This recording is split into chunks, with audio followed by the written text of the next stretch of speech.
Olá, nono ano, sejam bem-vindos à aula de Geografia. Pessoal, na aula anterior nós falamos sobre o relevo, né, e também sobre os tipos climáticos da Ásia. Então agora, o nosso próximo conteúdo tem relação com a hidrografia. Então nós falaremos principalmente sobre os rios da Ásia, né, e no que eles vão influenciar e quais são as suas funções dentro desse gigante continente.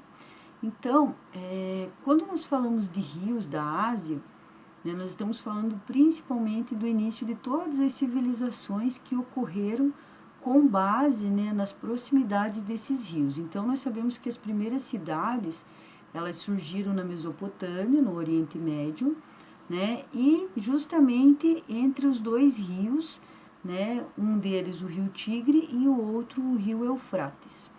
Até hoje, esses dois rios são de extrema importância, principalmente para o Oriente Médio da Ásia. Então, se nós observarmos, né, um mapa de hidrografia da Ásia, vocês vão perceber que, principalmente na região da China, tem muitos rios, mas que na região do Oriente Médio ali da Ásia Central, não tem uma quantidade muito grande de rios, porque são regiões, né, muito áridas, muito secas. E isso faz uma grande diferença, principalmente na concentração de população que vive nesse continente. Então, lá no livro de vocês podem acompanhar esse conteúdo na página 242, tá? A página ali no livro de vocês, eles não tá trazendo muitos detalhes, né, sobre a hidrografia. Traz ali alguns dos principais rios da Ásia, né, dos que influenciaram principalmente, né, na questão econômica da Ásia e na questão populacional. Então, a gente vai ver aí que não são tantos rios se a gente for comparar com o tamanho do continente. Embora seja uma rica hidrografia, mas comparado com o tamanho, né, não existem tantos rios assim, né, não são rios tão grandes. E uma boa parte desses rios da Ásia fica congelado durante uma boa parte do tempo, porque está no território da Rússia, mais ao norte, e como é uma área muito gelada, durante uma boa parte do ano, esses rios eles permanecem congelados. Então, começando lá pela ordem que tem no livro de vocês, a gente vai falar desses rios que ficam mais ao norte da Ásia.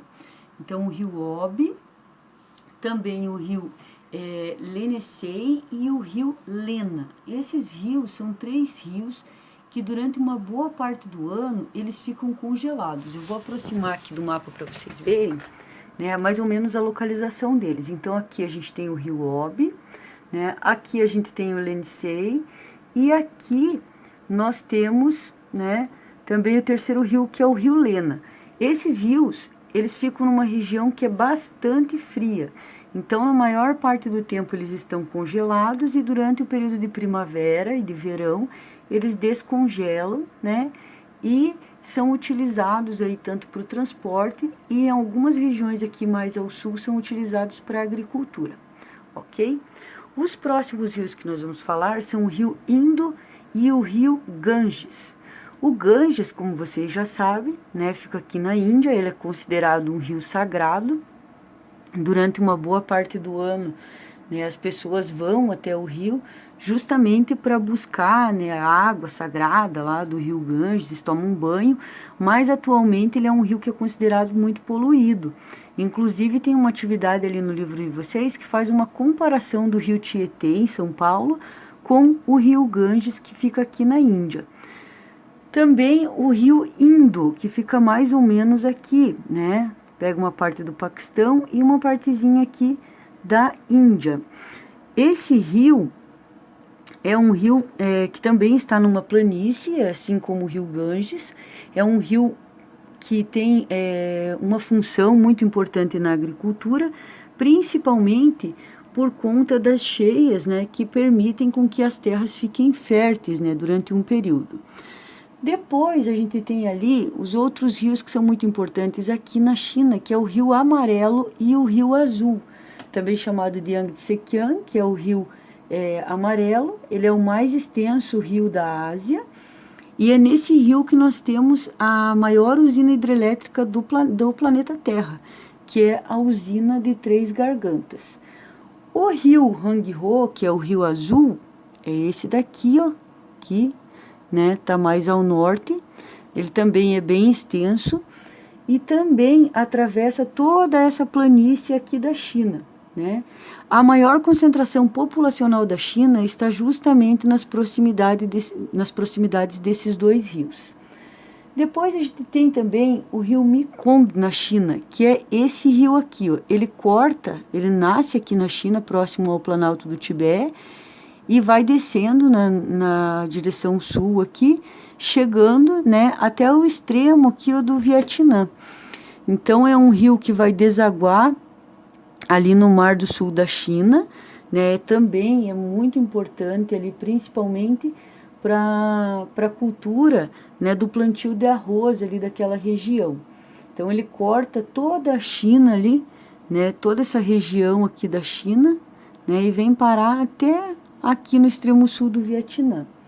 E por fim a gente tem o rio Tigre e o rio Eufrates, que eu falei lá no início da aula, que são esses dois rios aqui, tá?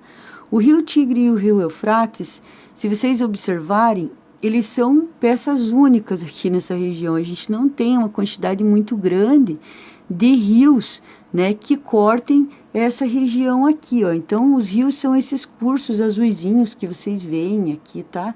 No mapa. Então se vocês observarem aqui, ó, nessa parte aqui da Ásia, próxima da Rússia, da Mongólia, aqui na própria China, né, tem vários risquinhos azuisinhos ali mostrando uma quantidade muito grande de rios.